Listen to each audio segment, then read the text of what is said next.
محمد وعلى آله وصحبه أجمعين وبعد. يروي الإمام مسلم في صحيحه عن أبي هريرة رضي الله عنه قال قال النبي صلى الله عليه وآله وصحبه وسلم.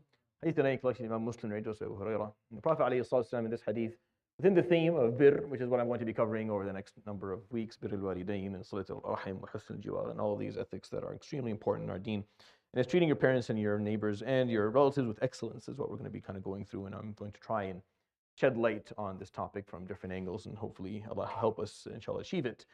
This hadith is very interesting because he makes a statement, alayhi salatu wasalam, that is bold and real. And if you don't understand it appropriately, it can almost make you feel a little bit scared or uncertain of what to do with it.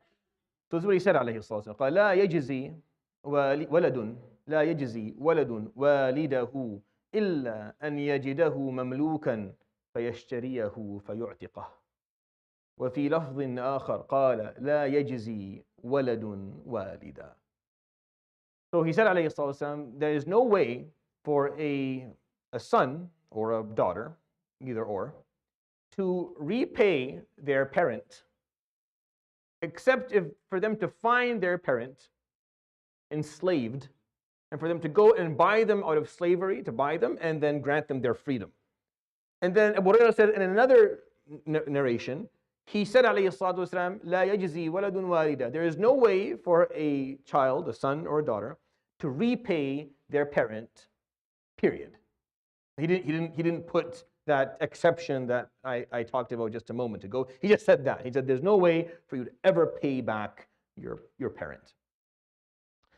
And the first hadith that I quoted to you, where the Prophet ﷺ gives an example to find, I usually use that hadith to state or explain or prove how Islam sees the sanctity of human freedom, because that's the only way that you could possibly repay your parents, is if that you were to grant them their freedom if they have lost it somehow in their lives. But the second hadith kind of ends the story that it's not even possible. This hadith is always understood, and this is important, understood within the context of a normal relationship between a parent and a child. Meaning what is the norm? The norm of the world, this is not just for the human race, this is for every other species that exists in the world, at least for mammals, where a parent will take care of their offspring, and they will care for their best interest always. I mean, that's what they're looking for. And that is the norm that this hadith is being used for. But it's not possible for you to come and argue and say, well, my parent didn't really care for my best interest, so that means I don't. That's a difficult argument to make. It is very dangerous to try to say something like that. This hadith doesn't apply to me because my parent didn't care about my best interest because of a flaw that you found within your parent's character. Well, your parents at the end of the day are human, and everyone's flawed. The only time a hadith this wouldn't apply are in situations of severe types of abuse or neglect or torture, things that basically make the news or make it to a court of law, something that's very, and this is a case by case type of approach. The majority of human beings on the planet, parents will offer all they've got for their children. The majority of human beings, the parent will do their best. Their best may not be amazing. Their best may not be great. Their best their best will have a lot of flaws in it, a lot of mistakes, a lot of shortcomings. But that doesn't matter. You can never repay them. There's nothing you can do. But this hadith is saying to you, you are in debt to your parents forever. There is no way you can ever pay them back. Try, you cannot do it. You can't. There's nothing you can do. It's the only relationship similar to that is the one we have with Allah subhanahu wa ta'ala himself. There's no other relationship similar to that, aside from your relationship with Allah, or if you want to take it a little bit, your relationship with the Prophet ﷺ is also somewhat similar, because you can never pay them back. What is it you're going to offer Allah subhanahu wa ta'ala? What can you offer him? Nothing. He will reward you for the good deeds, but you can't really repay him for what he gave you. It's impossible. You can never repay the Prophet ﷺ what he's done for you, and you can never repay your parents. And it's interesting that those individuals are whom we have to care for. Those are the most important. It's Allah, Jalla Jalalullah. It's the love of His beloved Messenger Sallallahu Alaihi Wasallam, and your parents, because you can never repay them. What they've done for you is not something that you can ever. Some scholars will go beyond that and say your teachers are the next close thing. The next close thing is your teacher, your sheikh, the person who actually taught you how it is you're going to live your life. But he's telling you, alayhi salatu wasalam, if you are a functional, conscious human being, you carry a debt to your parents that you can never, ever repay. This debt will never go away. Nothing you can do. Nothing. He gave that example. You find them enslaved and you grant them their freedom. And then he said in another hadith, you just can't do it.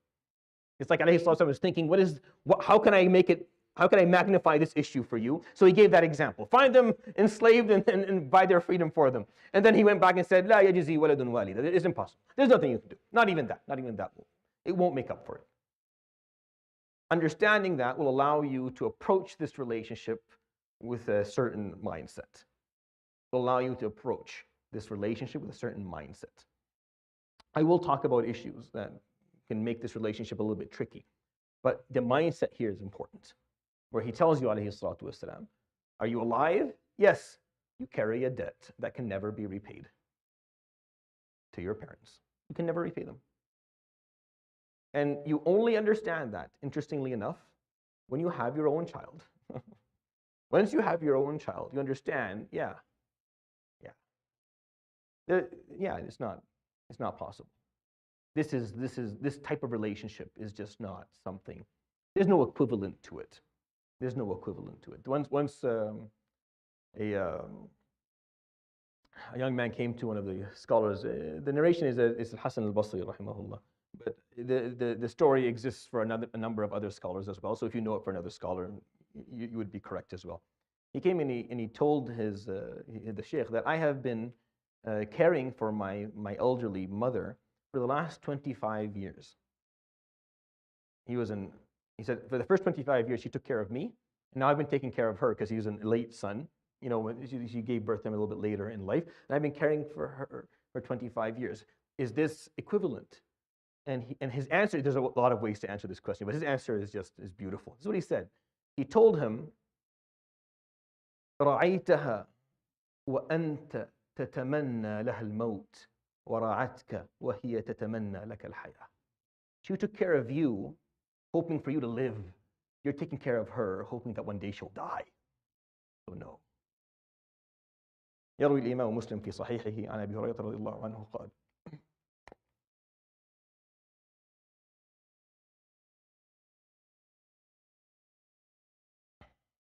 قال النبي صلى الله عليه وآله وصحبه وسلم لا يجزي ولد والده إلا أن يجده مملوكا فيشتريه فيعتقه وفي لفظ قال لا يجزي ولد والدا. صدق رسول الله صلى الله عليه وسلم. سبحانك اللهم وبحمدك لا إله إلا أنت أستغفرك وأتوب إليك وصلى الله وسلم وبارك على نبينا محمد.